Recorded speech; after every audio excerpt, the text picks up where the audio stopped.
Bonjour, aujourd'hui je voulais vous faire une deuxième transmission. Donc la première question qu'on s'est posée, c'est qu'est-ce que l'éveil? La question qui va juste après et qui est la suite logique, c'est pourquoi? Eh bien oui, pourquoi s'éveiller finalement? Puisque tout le monde le sait, s'éveiller ça demande certains efforts.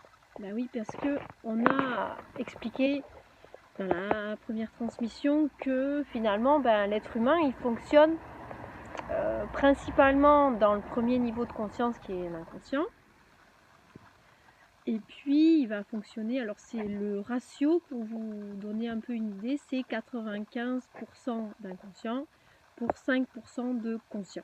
Donc ça vous donne à peu près la notion, on est à peu près c'est l'iceberg en fait, hein. C'est la partie visible, c'est ce dont on a conscience.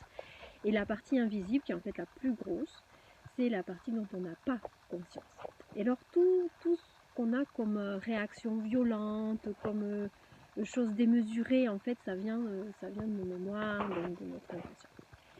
Et c'est là que on se dit, ouf, ça va être compliqué de changer ça. Effectivement, puisque on a déjà dit, c'est difficile d'avoir des prises dessus. Alors effectivement, en soins thérapeutiques, on peut avoir des prises dessus. Il y a plein de moyens en fait, par la méditation. Enfin, il y a plein de portes d'entrée. Moi j'appelle ça des portes d'entrée pour aller chercher en fait ce que j'appelle des portes rouges. C'est-à-dire tout ce qui vous fait réagir. C'est-à-dire que quand on vous titille, vous allez sortir les griffes et hurler. Voilà, donc il y a plein de portes rouges et pour franchir ces portes rouges et aller guérir ce qu'il y a derrière, accueillir ce qu'il y a derrière, la souffrance qui est là et qui a besoin d'être entendue finalement, et c'est sûr qu'il y a du travail, il y a des efforts et il y a surtout un changement de comportement à faire petit à petit. Petit à petit, c'est un cheminement. Donc effectivement, ça demande des efforts et peut-être la plupart des gens ne voient pas encore ce qu'ils vont gagner. Je ne sais pas si on peut appeler ça gagner, en tous les cas c'est qu'est-ce qu'ils vont retirer de ces efforts-là. Alors finalement ils préfèrent rester dans le connu et rester dans leur type de fonctionnement actuel. Eh bien je vais vous expliquer qu'est-ce que vous allez gagner. Donc pourquoi il est nécessaire de s'éveiller, pourquoi en fait ça va devenir même indispensable.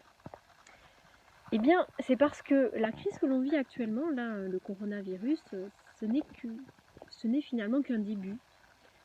Comme toutes les autres crises que l'on a eues avant, mais qui finalement on ne s'est pas senti forcément très concerné.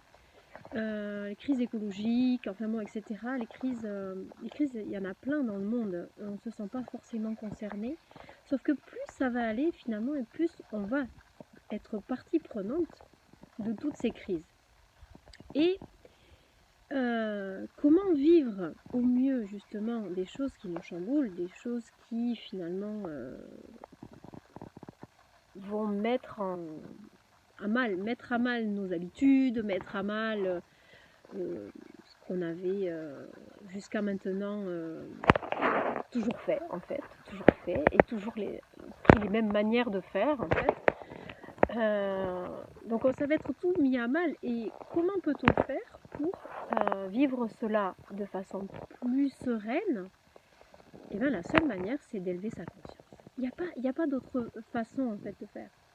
C'est la seule solution, c'est la seule issue pour que l'humanité se sorte de ça et pour qu'elle trouve des solutions, pour qu'elle puisse enfin sortir de toutes ces crises, parce qu'en fait, le problème c'est pas les crises finalement, c'est plutôt la façon de les gérer, la façon de les vivre aussi, et ça va être trouver des solutions, mais en étant nous-mêmes la solution, c'est-à-dire que moins on va avoir de caca dans notre tête, c'est-à-dire moins on va avoir des pensées négatives, moins on va se comporter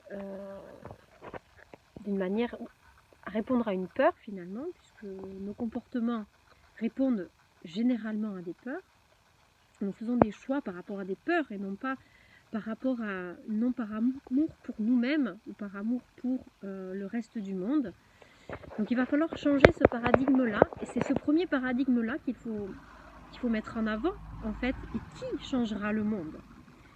Le monde, finalement, ce n'est qu'un reflet de qui nous sommes, nous, et de nos comportements actuels.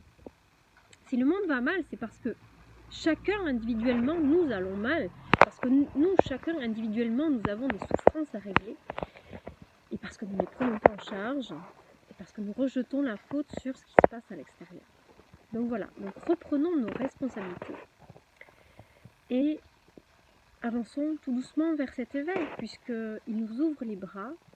Il n'y a que comme ça que finalement la souffrance va disparaître du monde.